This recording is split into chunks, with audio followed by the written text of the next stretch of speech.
Hi, this is Robert with Pioneer Smokehouses, and today I'm just going to do a short little support video.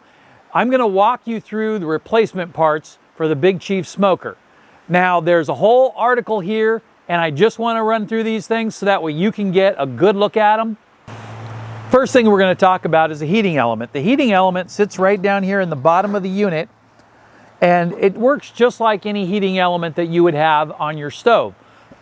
It kind of pops in here and it's held in place by a couple of retainers. You're able to take 2 screws loose and pop it out and just slide the thing out and replace it with a brand new one if it fails. If you're careful and you don't bang it around or you don't put anything heavy metal objects other than what's intended to go on it, it should last you for years and you should have no problems. The next thing we're going to talk about is the drip pan. I'm going to pull out this rack here and set it down. This is the drip pan. This pan catches most of your drippings from your food and anything strange. I like to keep a piece of tinfoil on it all the time, and then sometimes I just put a piece of tinfoil like a tray on the shelf directly above it, so then it's double protected. Now today I haven't put a piece of tinfoil in it for the last couple of uses, but I did keep one above it on the shelf above it, so there's no food waste in here. What we have here is wood chip waste. When I put in a pellet tray, the ashes will drop down on the tray and it'll collect there. The next part that I'm going to talk about is the cord. This is a very standard cord, but it has a special little key in it, so you can't use just any cord that you'd find laying around. This is heavier duty than something like a regular computer cord. Now, if you could find an extra heavy duty computer cord that had that little notch in it, that would work really good too. I have some computer cords that are way stronger than this, but you want to make sure that it's rated for this kind of heat, because just because you have a thick cord, if it's the wrong material, that'll also be a problem. When these fail, they usually fail right in this area, and that usually comes from a couple different problems. The main problem would be using extension cords that are too low and you have a lot of amps running through this.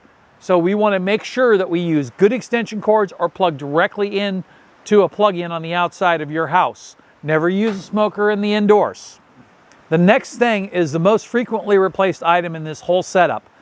I go through pans all the time. When I'm using this thing on a regular basis, I'll go through a pan a year.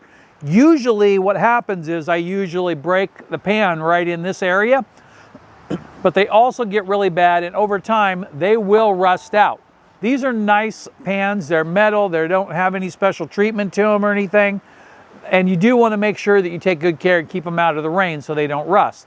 But they're only so strong, they're not very expensive, so you'll want to replace these on a regular basis. And again, the handle is usually what happens. So if you do rust out a pan, throw the pan away, but save the handle, because you'll probably need it before you know it.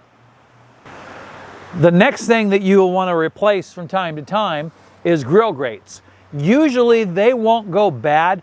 What'll happen is something will get damaged, like you'll drop it with a weight or something will land on top of it or something like that. So these from time to time will need to be replaced, but they are very durable, dishwasher safe. I run them through the dishwasher all the time. I also try not to keep food directly on them. I always use grill mats, which helps prolong their life and it makes them easier to clean. The final thing that we're going to talk about is what we call grill lock. Now, this is a unique kind of thing that's unique to this holder. So this piece right here, which is a pretty light piece of metal, hooks onto the bottom bar here and then goes over to the top and holds there. When you load it, you push the grill grate against that lock, and then when you're doing it, you could tilt it slightly back and the trays won't fall out. Now, over time they can wear out and you can try squeezing them back in place, but metal has a little bit of a memory and over time it just won't work. So you'll need to replace that if you want to continue to use it in that manner. This covers all the replacement parts that we're going to talk about today. If you need any more information on the products, there's a whole article here. There's also links in the video below to the article and to other Big Chief articles and the products that I have talked about in this video. If you use any of those links for those products, I will get compensated, so thank you very much. Appreciate you watching. Have a great day.